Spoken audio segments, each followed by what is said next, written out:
crafty people, and welcome back to My Mum Makes. Today is a bit of a different video for me because I'm going to be answering some of your questions and giving you a bit of a life update.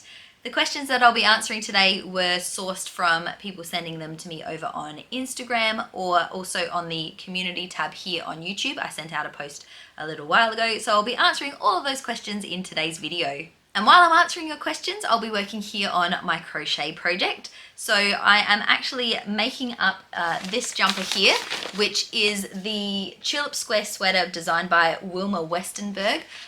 It is made with a whole bunch of sort of granny squares that you piece together to make the jumper.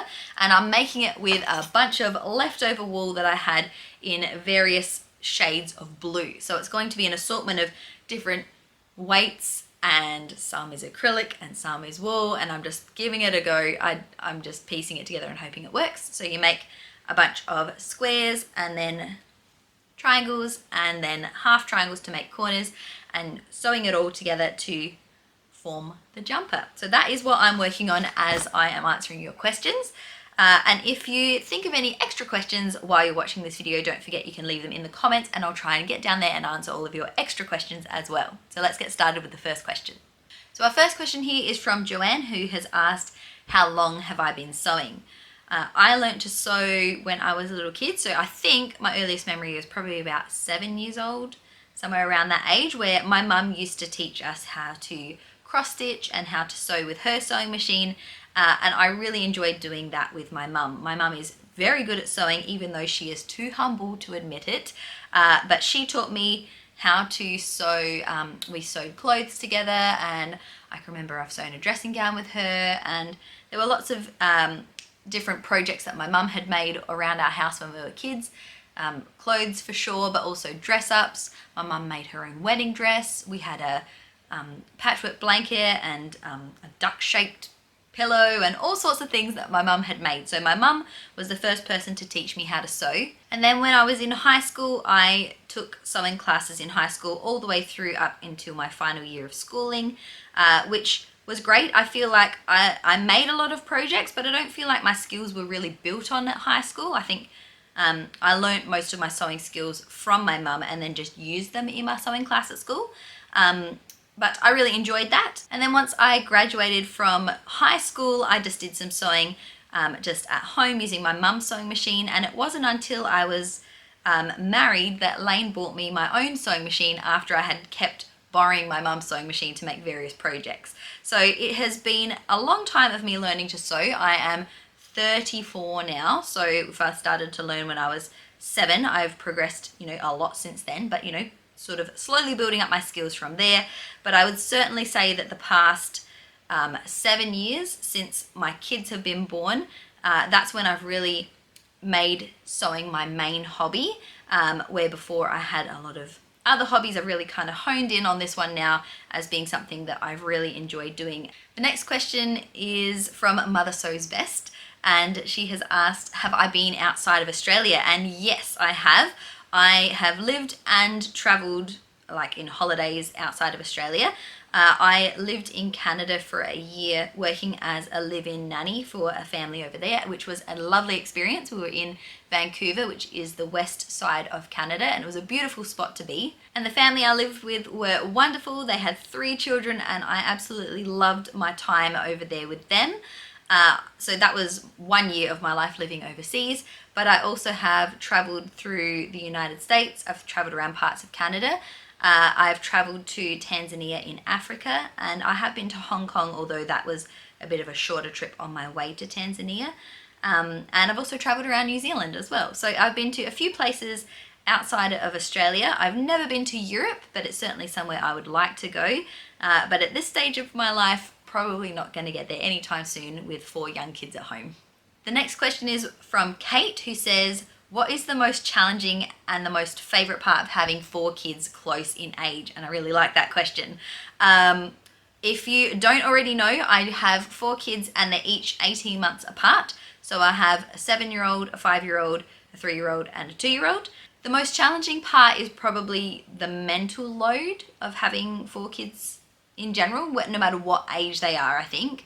or what age gap you have. I think every time you add a new kid to the mix, then your mental load as the parent increases, as you have to remember who likes what, and you know what each person's schedule is, and all those kind of things. That the mental load increases with each child. So that's probably the most challenging part.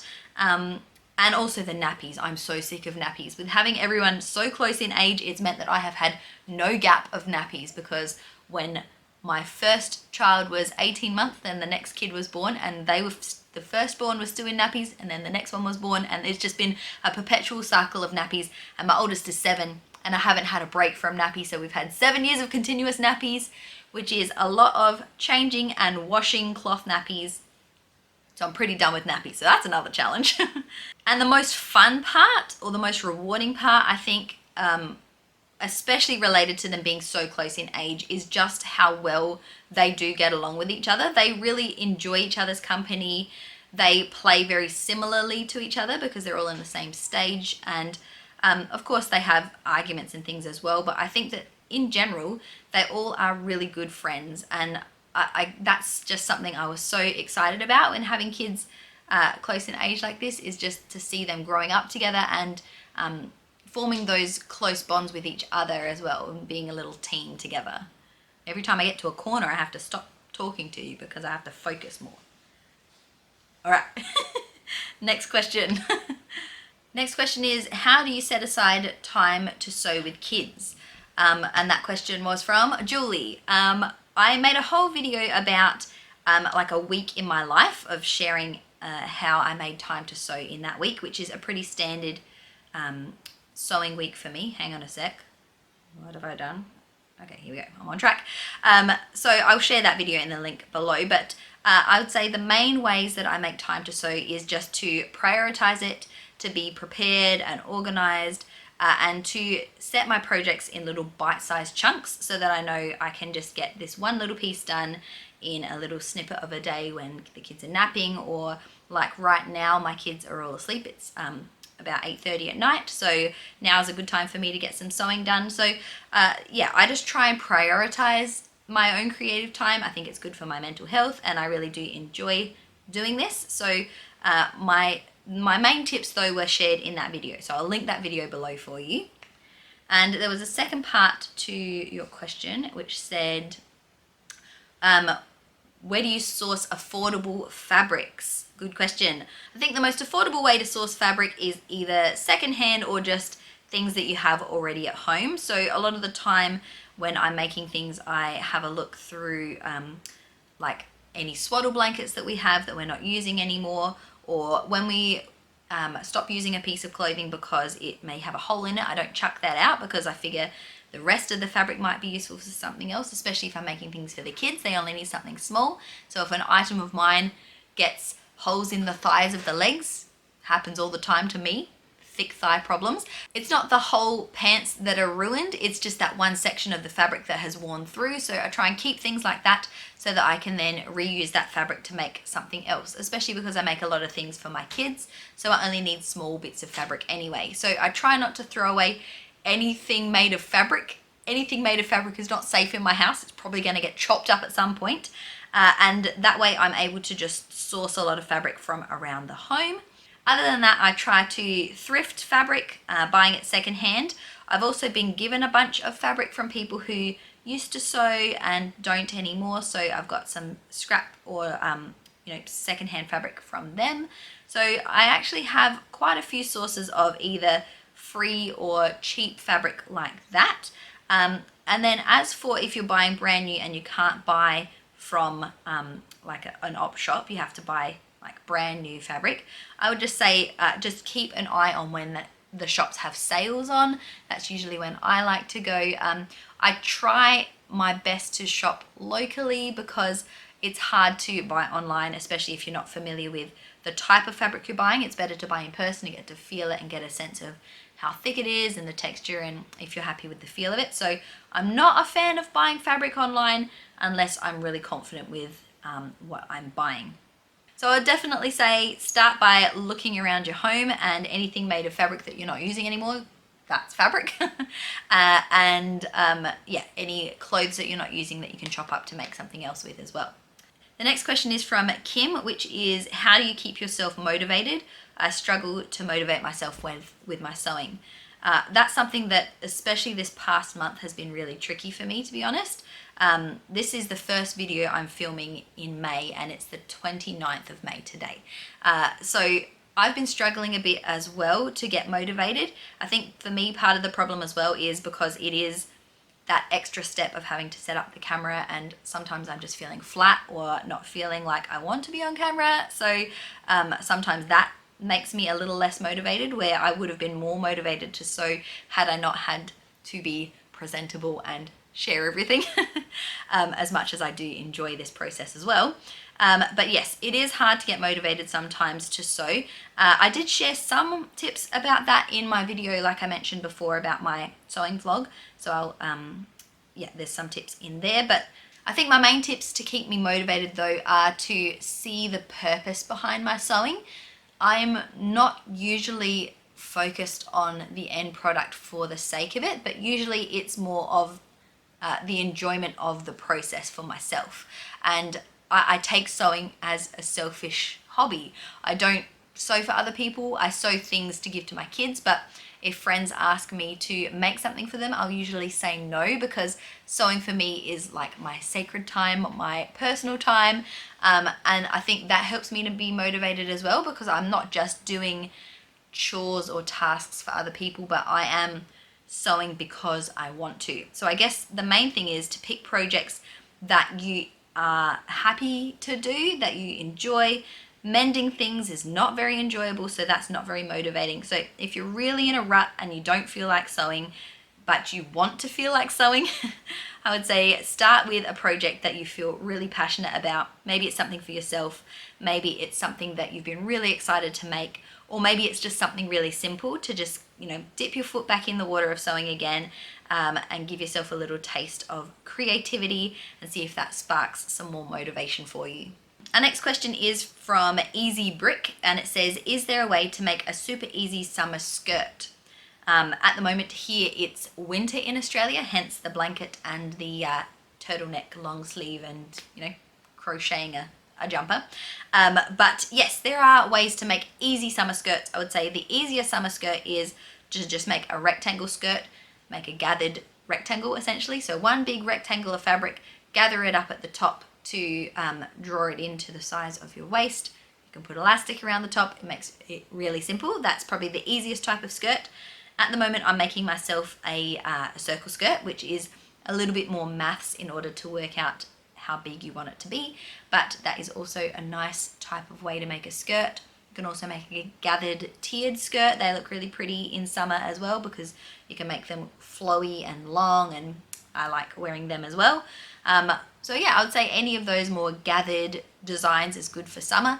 I'll try and link below in the description box some tutorials about making some summer dresses for you. I don't think I've done any skirts on my channel. I've certainly done dresses before, but I'll have a look if I've got any skirt tutorials. Otherwise I'll link some from other creators as well. And the other part of that question was, what fabric would you use that doesn't wrinkle? Total newbie here, so would appreciate any advice. Okay, fabric choice, very important. Hang on, I've got to tie a new ball of wool on. I'm just using up all of the scrap blue yarn that I've got from various other projects, hence it being a bit of a patchwork jumper. But that means that I keep using up all my little balls and having to join them all together. So it's very scrappy, but anyway, it'll be hopefully okay when I finish it. Okay, where are we up to? So if you specifically are looking for a fabric that doesn't wrinkle, it is hard to find a natural fiber that doesn't wrinkle. So things like cotton and linen, they are good to make summer skirts with. They would be great, and they are natural fibers, so they're very breathable, which is good in summertime, but they will likely wrinkle. I'm right there with you if you're looking for a non-wrinkly fabric. I really don't like wrinkly fabric either. I know linen is a really popular fabric at the moment, but it just wrinkles so much, and I hate ironing, and I don't like the look of wearing wrinkly clothes. So I do try and stay away from linen personally, even though it is something that is a very popular fabric to be using at the moment. Cotton is a great one for summer as well because it is light and breathable. It wrinkles a little bit less than linen, but it is still quite a wrinkling fabric depending on what type of fabric you get that is made from cotton. If you're using a quilter's cotton, that will wrinkle a fair bit. Poplin a little bit less, but still kind of wrinkly. Duck cloth is pretty good, but it's a little bit thicker, so it may not be the best for a summer skirt. It'll be a bit less flowy and drapey. And then if you really just don't want wrinkles at all, you could just stay away from the natural fibers and go for something with some polyester in it. It won't be as breathable as the cotton, but if the wrinkles are really bothering you, then just get something with, even if it's a cotton and polyester blend, the polyester in it, so polyester is plastic instead of cotton, and the plastic in it will help the fibers to not wrinkle as much. So if the wrinkles are super bothering you, go for something with some polyester in it, or go for a stretchy fabric as well. So anything like a cotton jersey or spandex, nylon, any of those stretchy fabrics, they won't wrinkle either. So that's probably my recommendation. It's Editing Marie here, and I just wanted to interrupt quickly because I thought of a better answer to this question. At Easter time, I made this shirt here, which was made out of a cotton seersucker fabric, and that was a really good fabric to use for not wrinkling, and it would make a good summer skirt as well. Seersucker has a texture to the fabric already, so it doesn't really show wrinkles because it just shows the texture that it's meant to be. It's also made out of cotton, so it is lightweight, good for summer. So I still stand by what I said before, but I would certainly add cotton seersucker to the top of the list as well. So that is all of the questions that I am going to answer for today. But if you've thought of something else that you would like to know, or if some of my answers have sparked a new question, then please do leave it in the comments below, and I will try to either get to that in another Q&A video, or I will leave my answer in the comments below. If you've enjoyed this type of video, I'd love for you to press the like button down below so that I know that this is something that I could do again. And equally, if you didn't like it, press the dislike button, because that will help to show me which videos you are or are not liking and which videos I should try and make again. If you're not yet sick of my face and you want to watch another video after this, I have linked that Sewing Week in My Life vlog down in the description box if you would like to watch that next. It shares a lot of motivational tips and how you can sew around a busy schedule, or if you have young kids like I do, how you can make time for sewing. So I would recommend that video if you haven't seen it already. And I would also love it if you would subscribe to this channel to see the future videos I put out. And also you can follow me over on Instagram to see some of the projects that I'm working on. If you are following me on Instagram, you might recognize that I was working on this project when I went on craft camp earlier this month. So make sure that you do follow me over on Instagram to see a bit more of how this project is going. I won't be sharing a tutorial about how to make this because the person that has made the pattern has also provided a tutorial, and I don't want to be infringing on her copyright for the pattern. So if you are interested in seeing how this jumper goes and if it actually turns out, considering all the scrap yarn that I'm using to make it, whether it actually is going to turn out, you have to follow me over on Instagram because that's where I'll be sharing updates about this jumper. So thank you for joining me on my cozy crochet evening, and until next time, go get creative, and I'll see you later.